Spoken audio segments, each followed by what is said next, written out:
Hi everyone, welcome back to English A to Z with Suminda channel. අද මම ඔයගොල්ලන්ට කියලා දෙන්නේ indefinite pronoun පිළිබඳව. මේ පාඩම ඔයගොල්ලන්ට ගොඩක් වැදගත් පාඩමක් වෙයි කියලා මම හිතනවා.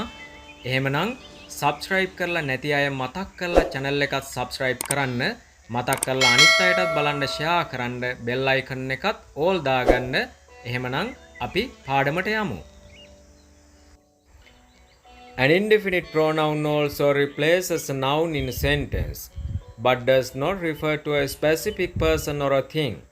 For instance, all, anybody, anyone, anything, each, everybody, everyone, everything, few, many, nobody, somebody, someone, etc. Indefinite pronoun එකද වාක්‍යක නාමපදය වෙනුවට යොදා ගන්නට පුළුවන්. නමුත් මේ indefinite pronoun කෙනෙකු හෝ දෙයක් විශේෂ කර පෙන්눔 කරන්නේ නැහැ. විශේෂ කර දක්වන්නේ නැහැ.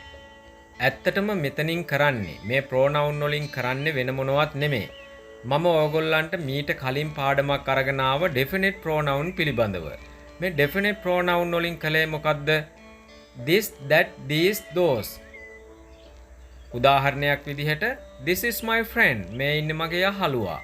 that is my dog, අර ඉන්නේ මගේ බල්ලා. those are my friend, අර ඉන්නේ මගේ යහළුවෝ.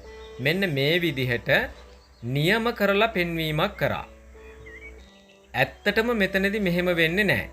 all කිව්වොත් සියලුම දෙනා, anybody කිව්වොත් ඕන කෙනෙක්, everything කිව්වොත් සෑම දෙයක්ම. දැන් බලන්න අපිට කෙලින්ම නිගමනයකට එන්න බෑනේ. අසවල් කෙනා, අසවල් දේ, මෙන්න මෙහෙම නිගමනයකට එන්න බෑ.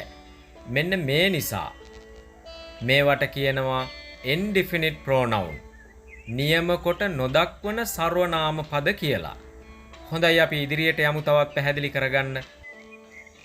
මේ indefinite pronoun singular plural, ඒ වගේම singular plural යන මේ දෙකටම අයිති. මෙන්න මේ විදිහට singular plural both යනුවෙන් කොටස් තුනකට බෙදලා වෙන් කරන්න පුළුවන්. singular කාණ්ඩයට අයිති වෙනවා anybody, anything, either, everyone, much, neither. මේ either, neither කියන ඒවා either, neither කියලා pronounce කරන්න පුළුවන්. nothing, other, someone, anyone, each, everybody, everything, nobody, no one, one, somebody, something.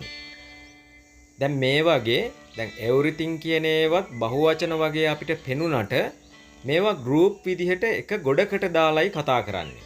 everything කිව්වහම සියලුම දේ එක ගොඩකට දාලා තියෙන්නේ. ඒ නිසා තමයි මේවා ඒක වචන ස්වරූපයෙන් ගන්නෙ. ඒකත් මතක තියාගන්න. ඒ වගේම plural form එකට අයිති වෙනවා මෙන්න මේ pronoun ටික. several, both, others, few, many. මේ තැන්වල බහුවචන ස්වරූපයෙන්ම මේවා ප්‍රකාශ වෙන නිසා තමයි plural form එකට ඇතුළත් කරලා තියෙන්නේ. ඒ වගේම මේ දෙකේම යොදන්න පුළුවන් all, more, some, most, none, any. ඇත්තටම මේවා දෙකටම යොදා ගන්න පුළුවන් මොකද කියලා ඔයගොල්ලන්ට ගැටලුවක් ඇති වෙන්නේ නැද්ද? ඇත්තටම ඒවට මම උදාහරණ සහිතව පැහැදිලි කරනවා. ඉදිරියටම වීඩියෝ එකේ රැඳිලා ඉන්න. ඒ වගේම subscribe කරලා නැති අය මතක් කරලා subscribe කරන්න. ඒ වගේම හැමෝම මේ වීඩියෝ එක අනිත් අයටත් බලන්න මතක් කරලා share කරන්න. ඒ වගේම bell icon එකත් මතක් කරලා all දාගෙන අපි පාඩමේ ඉදිරියට යමු. හොඳයි, දැන් අපි උදාහරණ කිහිපයක් බලමු. everyone යන indefinite pronoun එක ඇතුළත් වෙන්නේ singular form එකට. එහෙමනම් මේ වාක්‍ය ගොඩ නැගිලා තියෙන්නේ, ක්‍රියාපදයේ ගොඩ නැගිලා තියෙන්නේ මේ singular subject එකට අදාළවමයි. එතකොට මේ වාක්‍ය ඒක වචන වාක්‍යයක් බවට පත් වුණා.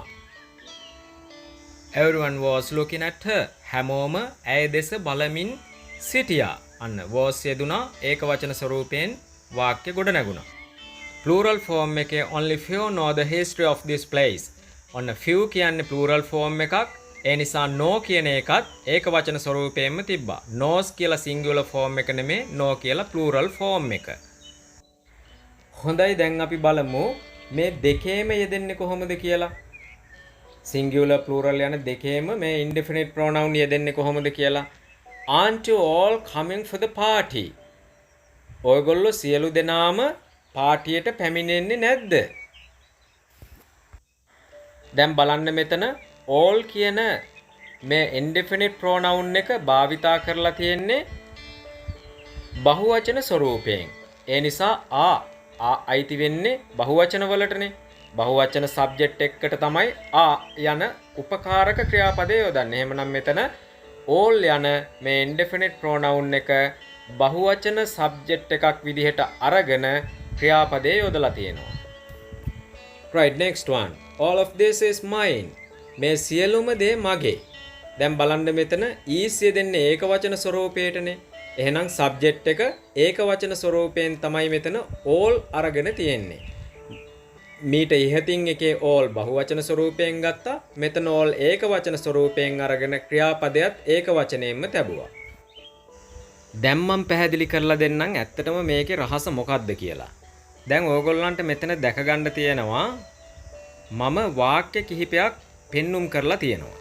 හොඳට මතක තියාගන්න මේ දෙකටම යොදන්න පුළුවන් මේ pronouns ඒ කියන්නේ මේ indefinite pronouns කොහොමද singular form එකෙන් කොහොමද plural form එකෙන් තියෙන්නේ කියලා. countable uncountable nouns වලට අනුව තමයි මේ ભેදය අපිට වෙන් කරගන්න පුළුවන්කම තියෙන්නේ.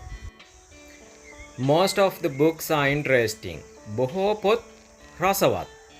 දැන් බලන්න මෙතන most කියන එක books කියන්නේ ගණන් කළ හැකි නාම පදයක්නේ. එතන books යන plural form එකට කියලා බහුවචන ස්වරූපයෙන් මේ වාක්‍ය යෙදුවා. ඊළඟ වාක්‍ය most of the book is interesting. පොතෙන් බොහෝ ප්‍රමාණයක් රසවත්. ඒ කියන්නේ පොතක් ගත්තාම මේ පොතෙන් වැඩි කොටසක් බොහොම රසවත් කතා අඩංගු කොටසක් කියලා තමයි මෙතන කියන්නේ. ඒ කියන්නේ most කියන එක මෙතන book කියන ගණන් කළ හැකි શબ્දයේ ඒකවචන ස්වරූපයෙන් තිබ්බ නිසා is කියලා ඒකවචන ස්වරූපයෙන්ම මෙතන ක්‍රියාපදයක් යෙදුණා. දැන් එතන පැහැදිලි. Next one, most of the food is expensive. බොහෝ ආහාර මිල අධිකයි. මෙතන food කියන්නේ uncountable noun එකක්. foods කියලා අපි බහුවචනෙන් යොදන්නේ නැහැ. food කියන්නේ uncountable noun එකක්. ඒ නිසා මේක මේ ස්වරූපයෙන්ම තියෙනවා. ක්‍රියාපදයේ නිසා is කියලා යෙදුණා. most of the food is කියලා යෙදුනේ මේ uncountable noun එකත් එක්ක. Next one, most of the tables are expensive. බොහෝ මේස මිල අධිකයි. මෙතන most of the tables කියලා plural form එකෙන් ආවා. ගණන් කළ හැකි එකක්. countable noun එකක්. එතන කියලා යෙදුන plural form එකෙන් යෙදුන නිසා. Next one, most of the furniture was expensive. බොහෝ ගෘහ භාණ්ඩ මිල අධික විය. අන්න මෙතන furniture කියලා කියන්නේ ගණන් කළ නොහැකි නාම පදයක්. furnitures කියලා යොදන්නේ නැහැ. ඒක මතක තියාගන්න. මෙතන uncountable noun එකත් එක්ක was යෙදුනා. එතනත් ඒක වචන ස්වරූපයෙන් තිබුණා. එතකොට මතක තියාගන්න uncountable noun එකත් එක්ක මේ indefinite pronouns වල singular plural දෙකටම යොදන්න පුළුවන් pronouns වර්ගය කොහොමද තියන්නේ? ඒක වචන ස්වරූපයෙන්. Next one, some of the information is important. දැන් බලන්න මෙතන සමහර තොරතුරු ඊටාම වැදගත්.